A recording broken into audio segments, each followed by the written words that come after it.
Kaixo, ongi etorria, zatiki algebraikoen arteko eragiketa kombinatu hau ea ondo ulertzen duzu. Joango gea poliki. Ditugu, bi parentesi, erdian zatiketa bat, eta hemen kenketa eta kenketa. Ordan gu badakigu lehenengo egin behar parentesi barrukoa, eta kenketa egiteko behar dugula multiplo komun txikiena. Ordan jarriko dut. Bi hauna. Hone du isaken bi. Eta honek zer du? Bat. Isaken bi bali bada, parentesi artean jarriko dut, hobeto ulertzeko. Eta hemen bat, zen da multiplo komun txikiena? Isaken bi, ez da, bientzako. Era hortara, jarrezakegu bientzako izena zere berdina. Hau da, lehenengo pausua ondo ulertu behar dezuna, Jarriko diegu biei, izena zere bera orduan, isaken bi, eta isaken bi. Galdera da, lehenengo zatik algebraikoa ikutu dugu, ez da? Berdina da, oran goikoa ere ez dugu ikutzen, berdin mantentzen da. Bigarrena, zer egin dugu, bidertu dugu, isaken bikin. Ordan, goikoa, isa hau ere egin behar dugu, isaken bikin. Bekoa isaken bikin egiten badugu, goikoa ere bai. Baina parentesi artean, gogoratu, hau denak, jarri behar dira, faktoriak direlako. Jartzen dugu zati, eta hemen berdina gertatzen da, dela isaken bi. Ordan jarriko diegu biei ere, isaken bi, isaken bi. Hemen aldatu dugu, ez. Beraz, goikoa, zenbakitzailea ere ez aldatzen, isa.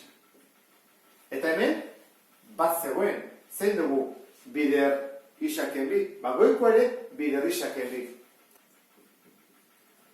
Parentesia jarri behar dut, behar bada hobeto. Ken dagoenean, batzutan interesgarria da, ze beste eguan nahastu gaitezke. Ezpadak jartzen ere berdin du, ez da zer gertatzen.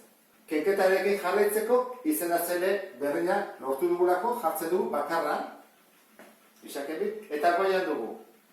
Isa berbi, ken, parentesi bat, isa bider isa berbi, isa bider minus bi isa. Parentesi bat jarriko dut, zati.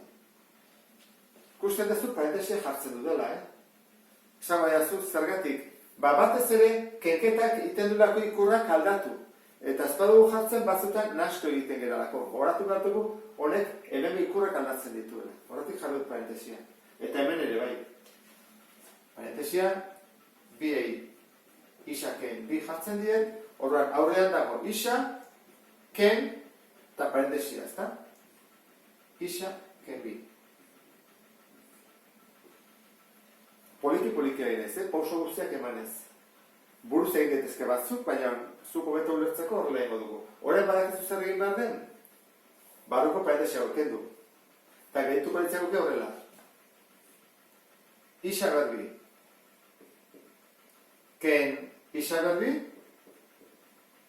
Eta bon, gehi. Bi isa. Eta behan, isaken bi. Zati. Goian, isa, ken isa, eta hemen, gehi bi, eta behan, isaken bi. Guazen batuketak eta egitea goian. Isa berbi, ke isa berbi, ez arrez, 0. Orduan, goian da, bi isa, zati, isaken bi, zati, goian, isaken isa, 0, beraz, bi, eta zati, isaken bi. Hemen parentesia genitun.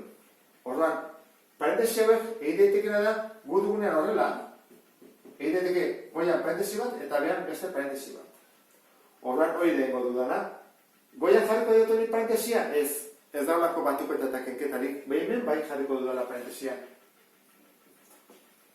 Eta hemen berdin gertatzen da, biri ez diot jarriko parentesia, baina ni bai.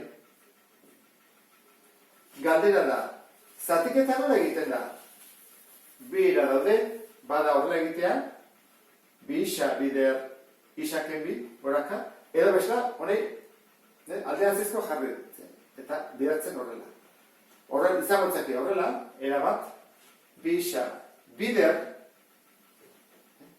isaken bi, ikusten duzu nola parentesia interesgarri den jartzea, Zati, eta hemen, isaken bi, parentesia artean, bider bi. Badugu zuen berdina? Bueno, hau beto jarri beharko dut, ez da? Hau da, ken bi, ez da ulertzen. Bai, ez da? Parentesia eta parentesia berdina dira.